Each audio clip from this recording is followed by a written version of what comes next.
The shortest distance between 2 points will always be a straight line, and the longest distance between 2 points will be between Thor, Love and Thunder and any sort of laughter at all.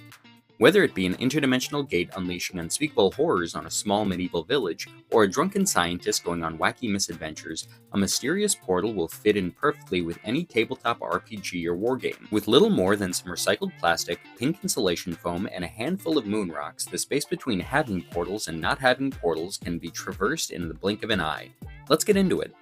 First things first, grab a piece of chipboard or cardstock and mark a square the size you'd like your portal. Quarter the square and cut a quarter oval from the midpoint of one side to the other. Use this as a template to cut an oval that's symmetrical. Then find a piece of clear plastic out of the garbage, trace an oval, and cut it out with a pair of scissors. Bonus points if you use your wife's good fabric scissors. Repeat this process until you realize that size really does matter and decide to make something with some girth by tracing a furniture coaster on a piece of chipboard from earlier. Make another oval with the same techniques from earlier while trying to figure out what the heck those fancy beer mugs with the lids or thorny flowers have to do with interdimensional travel. Trace the oval and cut it out and get ready to paint. Each portal will be made with 3 colors, the first being Apple Barrel's Admiral Blue, a messy turquoise, and some Caribbean. Mix the paint with enough water to make them slightly see-through. Grab the plastic oval from earlier and set it up on a pair of tongue depressors you keep in your house to discourage happy talk. Use a pipette or eyedropper you kept from when your cat had ear mites to drop the paint on the plastic in a random pattern, starting with the lightest color and moving to the darkest. The next color scheme will use Apple Barrel's Limeade, which isn't as tasty as it sounds, Holly Branch, and English Ivy Green. Painting plastic like this is definitely more of a science than an art in that sometimes science is more art than science and you'll have to bumble your way through hoping that in the end everything looks good. Portal number 3 will use Diva Pink, Wisteria, and Royal Violet and will hopefully take you somewhere fabulous. Set those aside to dry and get out the last 2 pieces of plastic and paint them with King's Gold, Pumpkin Orange, and Bright Red. With this color scheme, use curved vertical streaks to emulate tongues of fire and be prepared for an absolute mess while painting the big one because something surface tension. Once those are dry, bring them to that building that you park your car in front of so that you can store your junk and spray them with a satin clear coat. While that dries, use the chipboard stencil with a piece of pink insulation foam to trace out a stone frame or arch. Make like Uncle Joey and cut it out with a box cutter before balling up a piece of tinfoil to make a stony impression like you're a friend of Reed Richards.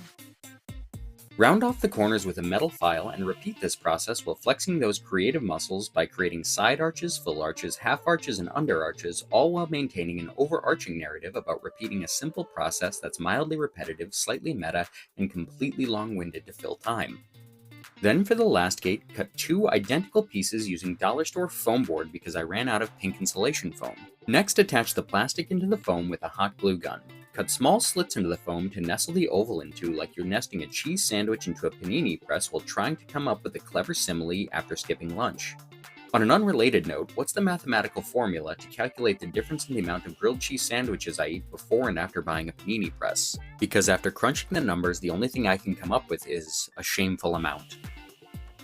Next, find the bottle of Mod Podge mixed with black paint that you keep on your bedside table and give everything a thin coat in the marvelous mixture, being careful not to get paint all over your portals.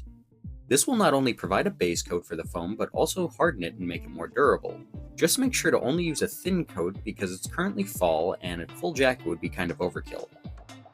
Once dry, give each piece a secondary base coat in the darkest color used to paint the portal, incorporating a little bit of black along the sides and a little bit of white closer to the portal to make the whole thing look slightly luminescent. The 2 red portals, on the other hand, will be based with a slightly watered down black.